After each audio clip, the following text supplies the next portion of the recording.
ሰላም አለይኩም። እንዴት ነው? አማን ቢስ ነው። ዛሬ ጁማ ነው። ጁማና ዳግመ ትንሳኤ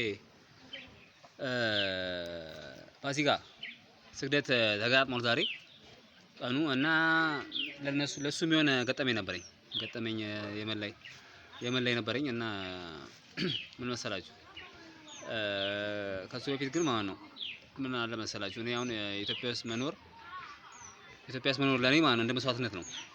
ለምን መሰላችሁ እንደዚህ ያልኩት? እኔ አሁን ሙስሊም ነኝ አይደል? ሙስሊም ነኝ። እስልምናን ከ50% በላይ እስከ 70% አውቀዋለሁ።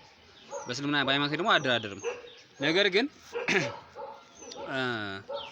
ለኔ በጣም ጥያቄ የሚሆንብኝና በጣም የሚገርመኝ ነገር አለ።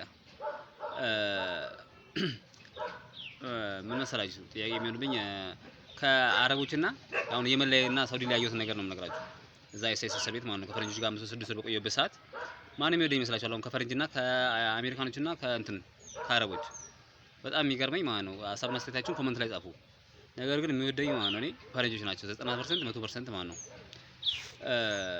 እና እዛ ፈረንጆች ማለት ነው በጣም ያላቸው ፍቅር ለኔ ይለያል። እኔ ለምን ብቻ ይለያል። ያ ምክንያታቸው ራሳቸው የተቻለ ምክንያት አላቸው። ነገር ግን አረቦች ዘረኝነት አለባቸው። ዘረኝነቴ አሁን እኛ ጉራጌ ምናምን አማራ ምናምን እንለው ኦሮሞ ምናምን እንለው ዘረኝነት አለባቸው። በእስልምና ታሪክ ደግሞ ማለት ነው ዘረኝነት እንደ እርግማን ነው የሚቆጠረው በእስልምና ማለት ነው። ዘረኛ ሰው ስለ ዘረኝነት ምናምን እንደዚህ እንትን የሚስው ማለት ነው። ግን ያን ነገር ነው ቼክ አያደርጉትም መሰለኝ።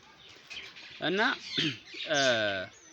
እዛ አይሳይስ በተኛን እስር ቤት ላይ ማለት ነው እኔ በተኛውበት ይረብሽኝ ነበር። በጣም እንጣላ ነበር በዘረኝ በጥቁር ነጭ ምናምን በሚለው ማለት ነው። በዘረኝነት ስንጣላ ፈረንጆቹ አሜሪካኖቹ ይቆጣሉ፣ ይናደዳሉ፣ ይበሳጫሉ።